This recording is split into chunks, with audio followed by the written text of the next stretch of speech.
उपासक आणि उपासिकांनो, तुम्हा सर्वांना माझा क्रांतिकारी जय भीम नमो बुद्धाय.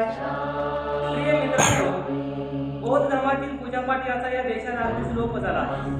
त्या कारणामुळे या प्रश्नासंबंधी गाथा कोठेच उपलब्ध नसताना या फक्त ज्या देशामध्ये आज बौद्ध धर्म प्रचलित आहे तिथेच मिळू शकतात. 1950 साली डॉक्टर बाबासाहेब आंबेडकर सिलोन येथे गेले असताना त्या काळात याच विषयावर भर देऊन या गाथा बाबासाहेबांनी संग्रहित केल्या व त्यांचे मित्र बुद्धलके यांना गावात जाऊन त्यांचे रेवगंड बनवले.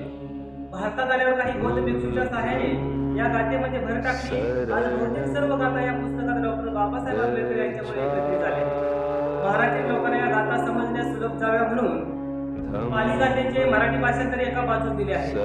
आणि नुसते मराठीतच नाही तर भारतामध्ये 3000 जाती व पोट जाती 25,000 आहेत. यामध्ये संताली, सिंधी, तामिळ, तेलुगू, उर्दू, मणिपुरी, मराठी, नेपाळी, ओडिया, पंजाबी, काश्मीरी, कोकणी, मैथिली, मल्याळम, आसामी, बंगाली, बोडो, डोगरी, गुजराती, हिंदी यासारख्या अनेक भाषांमध्ये बुद्धांनी त्यांचा धम्म हा ग्रंथ अनुवादित झाला आहे.